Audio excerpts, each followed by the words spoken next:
asunut 12 vuotta täällä Suomessa ja mä oon tällä hetkellä tubettaja.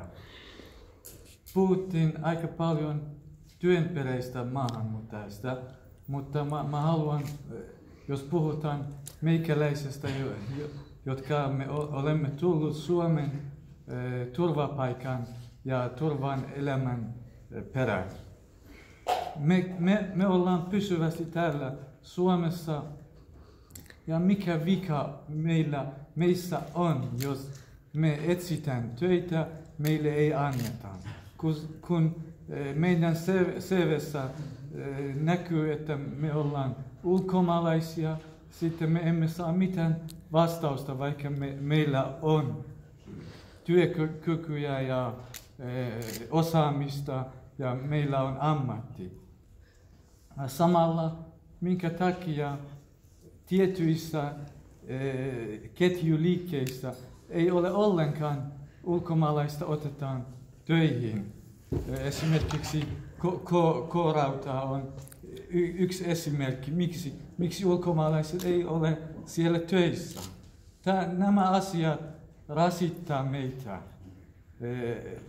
Ja mä halusin myöskin kysyä ja kertoa, minkä takia emme hyödyntä ulkomaalaisia, että kotoutumisprosessi nopeutetaan ja sitten onnistutaan enemmän että kotoutumisprosessissa.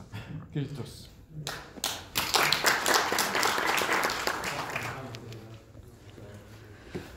Hyviä havaintoja, erittäin tärkeitä havaintoja. Ja mä olen pahoillani siitä, että meidän yhteiskunnassa viimeisten vuosien aikana 2010-luvulla on äänenpaino koventunut ja johtanut siihen, että sisäinen rasismi on vahvistunut suomalaisessa yhteiskunnassa. Se ei ole pelkästään etnisestä alkuperästä tai siitä, että onko alkuperäinen syntyjen suomalainen vai ei, vaan siihen liittyy myöskin muita tekijöitä. Naisten ja miesten välinen tasa-arvo on viimeisten vuosien aikana lähtenyt väärään suuntaan esimerkiksi palkkatasa-arvon näkökulmasta, ja meillä on myöskin ikärasismi aika vahvasti esillä, kun ajattelee työelämän kokonaisuutta. Meillä on siis tässä yhteiskunnassa enemmän eriarvoisuutta nyt kuin pitkään aikaan, ja siihen on olemassa joitakin selitettäviä syitä, mutta se on myöskin tämä yhteiskunnan ilmapiiri, joka tällä hetkellä vaikuttaa. Mä sanoisin, että näihin asioihin, jotka nostat esille, niin aivan keskeinen asia on se, että jokainen suomalainen kokee, että häntä kohdellaan oikeudenmukaisesti. Jokainen täällä Suomessa asuva ihminen kokee, että kohdellaan oikeudenmukaisesti.